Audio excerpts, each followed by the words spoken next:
नमस्कार दोस्तों। आज की ये कहानी भगवान गौतम बुद्ध द्वारा दी गई उस शिक्षा की कहानी है जो उन्होंने उन युवकों को दी थी जिन्होंने उन्हें पत्थर मारा था।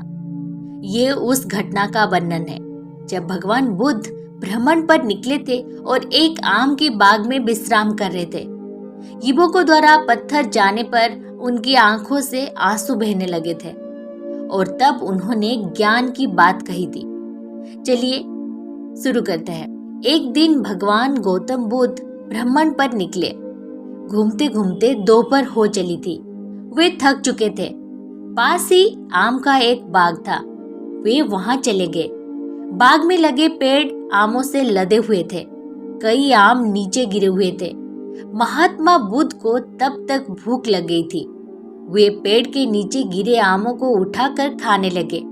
भूख शांत हुई तो वे उसी पेड़ की छाया में विश्राम करने लगे। कुछ देर बाद बाग में कुछ युवक आए। आमों से लदे पेड़ देख वे पत्थर मारकर उन्हें तोड़ने लगे। वे इस बात से अनभिज्ञ थे कि उसी पेड़ के दूसरे ओर बुद्ध विश्राम कर रहे हैं। एक युवक ने एक आम को निशाना साधकर पत्थर फेंका, किंतु उसका निशाना चूक गया और वो पेड़ के दूसरी ओर आराम कर रहे बुद्ध के सिर पर जा लगा। बुद्ध के सिर से रक्त की धारा बहने लगी। अनहोनी की आशंका से तुरंत वे सभी युवक पेड़ की दूसरी ओर आ गए। वहां उन्होंने चोटिल बुद्ध को देखा। उनके सिर से रक्त बह रहा था और आंखों से अश्रुधारा। युवकों ने सोचा अवश्य ही पीड़ावश बुद्ध की आंखों में आंसू छलक आए हैं।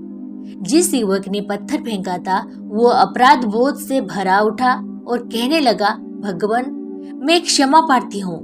मेरे कारण आप ये पीड़ा भोग रहे हैं। आपकी आंखों से बहने वाले आंसुओं का कारण मैं ही हूँ। ये सुनकर बुद्ध बोले, नहीं बंधु, ऐसा नहीं है। मैं सोच रहा हूँ कि तुमने आम के पेड़ पर पत्थर मारा तो बदले में उसने तुम्हें मीठे फल दिए, किंतु जब तुमने मुझे पत्थर मारा तो मैं बदले में तुम्हें क्या दे रहा हूँ? भय और अपराध बोध। यही विचार मेरी आंखों में आंसुओं का कारण है। दोस्तों, महात्मा बुद्ध सीख देते हैं कि हमें आम के पेड़ की तरह होना चाहिए, परोपकार की भावना से ओतप्रोत और सदा दूसरों के भले के बारे में सोचने वाला। फिर चाहे दूसरे हमारे बारे में जो भी सोचे या हमसे जैसा भी व्यवहार करे, मन में दूसरों के प्रति कटुता की भावना लाकर हम अपना मन मलिन कर लेंगे और मन की शांति खो देंगे। इसलिए सदा दूसरों का भला सोचे और भला करे। भलाई कभी व्यर्थ नहीं जाती। आज नहीं तो कल किसी न किसी रूप में उसका फल अवश्य मिलेगा। बुद्धं शरणं गच्छामि।